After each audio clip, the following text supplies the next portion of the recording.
Saudara dan saudari terkasih, Injil kita pada hari ini diambil dari Injil Lukas bab 9 ayat 18 sampai 22. Pada suatu ketika Yesus sedang berdoa seorang diri, maka datanglah murid-muridnya kepadanya. Yesus selalu bertanya kepada mereka, "Kata orang banyak, siapakah aku ini?" Mereka menjawab, "Yohanes Pembaptis." Ada juga yang mengatakan Elia, ada pula yang mengatakan salah seorang nabi dari zaman dulu telah bangkit. Yesus bertanya lagi, "Menurut kalian siapakah aku ini?" Jawab Petrus, "Engkaulah Kristus dari Allah." Dengan keras Yesus melarang mereka memberitakan hal itu kepada siapapun. Ia lalu berkata, "Anak manusia harus menanggung banyak penderitaan dan ditolak oleh para tua-tua, oleh para imam kepala dan para ahli Taurat, lalu dibunuh dan dibangkitkan pada hari ketiga." Demikianlah sabda Tuhan.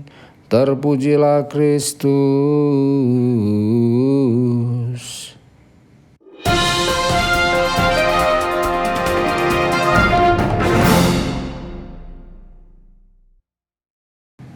Saudara dan saudari terkasih dimanapun Anda berada, jumpa lagi dengan saya Romo Tedens dalam saluran Warta Kabar Sukacita.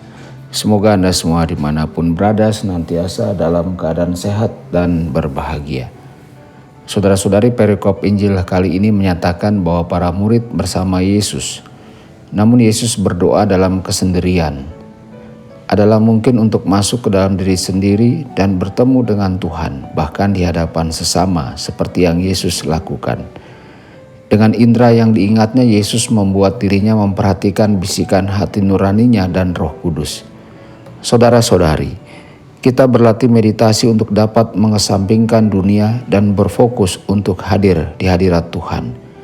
Melalui latihan rohani harian dari permenungan, doa, dan meditasi, kita mencari kesunyian untuk memberi ruang dalam pikiran dan hati kita yang sibuk bagi Yesus. Saudara-saudari terkasih, Petrus menyadari bahwa Yesus lebih dari sekadar manusia atau nabi yang luar biasa. Petrus mengetahui bahwa Yesus adalah Mesias Allah. Bagaimana Petrus tahu? Mungkin Petrus telah berdoa bersama Yesus pada saat-saat itu sebelum pertanyaan muncul dari Yesus. Yesus berkata kepada Petrus dalam Injil Matius bab 16 ayat 17, "Berbahagialah engkau Simon bin Yunus, sebab bukan manusia yang menyatakan itu kepadamu, melainkan Bapa-Ku yang di surga." Bapa telah mengilhami Petrus secara langsung untuk mengetahui bahwa Yesus adalah Mesias. Ketika kita ingin mengetahui kebenaran tentang sesuatu, doa adalah jalan terbaik kita. Saudara-saudari, pesan penebusan Yesus mencakup penderitaan. Tidak ada yang menghindari penderitaan dalam hidup ini, tetapi dengan mengikuti teladan Yesus, penderitaan kita dapat menjadi tindakan kasih tanpa syarat dan pemberian diri. Apakah penderitaan itu sebuah berkat? Apakah kita memilih untuk menderita seperti dalam puasa atau praktek kebajikan lainnya? Penderitaan selalu merupakan kesempatan untuk mengasihi seperti yang Yesus lakukan. Kita menandakan kesediaan kita untuk menderita setiap kali kita membuat tanda salib. Ketika penderitaan datang, tanda salib adalah tanda penerimaan itu. Hal ini mengingat bahwa Yesus menjadi manusia dan menderita bagi kita, dan bahwa kita ikut serta dalam penderitaan Yesus. Tanda salib mengatakan, saya bersedia menerima penderitaan untuk ambil bagian dalam penderitaan Yesus. Tuhan Yesus memberkati dan menyertai Anda semua.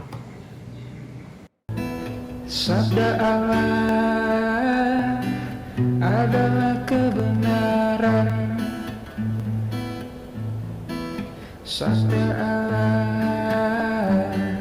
adalah kehidupan. Mari kita mencintainya, mari kita menghayatinya.